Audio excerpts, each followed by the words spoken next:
Hello beautiful people and welcome back to Wine Chat. My name is Emma and I am a certified sommelier with a mission to spread wine knowledge and to help you drink better. Today we're talking about the first style of wine that I truly fell in love with, not only for the taste but for the history, the science behind it and the air of luxury that it can lend to occasions. I am of course talking about champagne. And today I really wanted to chat about something that has been absolutely fascinating me recently in the world of champagne, and that is bubbles. So for those of you who aren't familiar with the method of making champagne, I'm going to very quickly run through it for you. So after the grapes are brought to the winery and the juice is pressed off, it's transferred into a stainless steel vat or into some oak barrels to be fermented, and this is going to create what we call our base wine. Now this base wine is usually higher in acidity and lower in alcohol than traditional still wines. Now different parcels of this base wine will then all be blended together. If it's non-vintage champagne, some reserve from past years or past vintages will be added to the wine. If we're making a rosé champagne, this is where a little bit of red wine may be blended in. Now the next step is to add the liqueur de triage, which is a mixture of still wine, yeast, sugar and fining agents that are going to serve to start the second fermentation in the bottle. The bottles are fixed with a crown cap or more traditionally a cork after the liqueur de triage is added, and now the yeast can get to work. So over the next 8 weeks or so, the yeast is going to eat up all the sugar and transform it into alcohol and carbon dioxide. So from this, the alcohol content will rise approximately by 1.2 to 1.3%, and the carbon dioxide creates a pressure inside the bottle that is about 5 to 6 bars of atmosphere, which is the equivalent of 2 to 3 times the pressure inside the tires of your car. Like, it's a lot. And the bottles will then be left to age before being degorged, which is when the sediment from the second fermentation is removed from the bottle. And then the dosage, or the liqueur de triage, is added. This is a little bit of sugar syrup and wine mixed together. The bottle is then secured with a cork and a wire cage with all the pressure and carbon dioxide trapped inside. The average concentration of carbon dioxide in a bottle of champagne is equivalent to about 5 litres per bottle.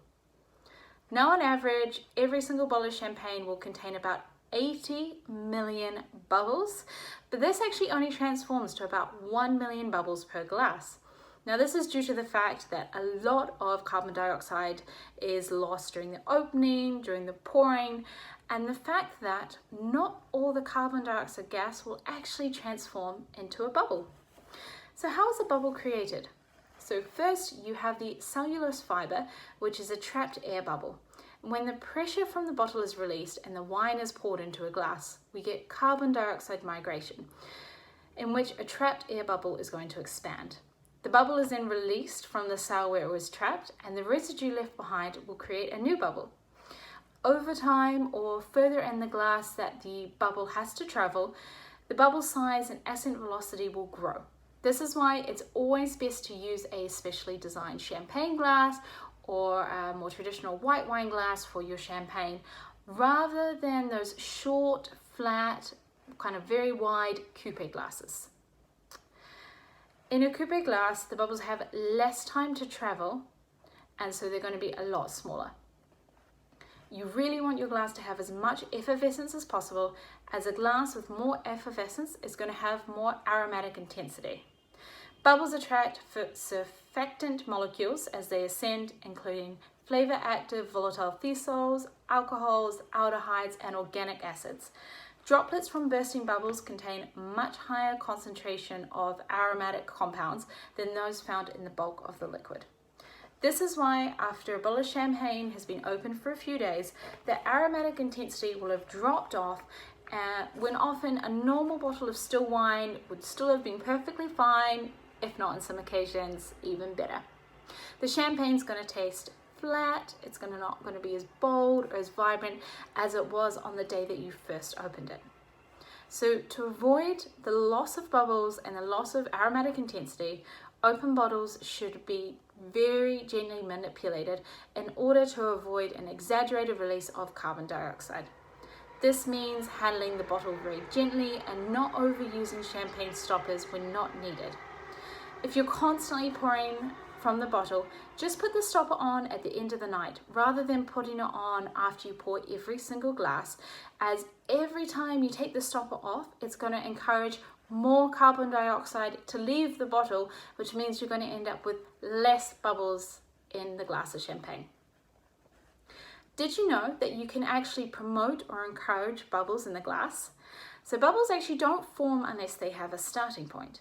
Now you can purchase pre-etched glasses for reliable effervescence, or you can actually lightly scratch the glasses yourself with a diamond tip pen or a carbide scratcher. This is also why if you ever have specks of dust in your glass, or you have some fiber left over from your polishing cloth, you may see streams of bubble rising up from these little specks of dust. Now remember, if you're ever pouring an older champagne, well, during the time it has aged, it's going to develop a lot more complex aromatic aromas. It will have also lost some of its carbon dioxide. This is completely natural. So some of the bubbles are going to seem a lot smaller and there may be less bubbles, but this is okay and is absolutely to be expected. Just be very gentle with the wine and pour down the glass like you would with a beer.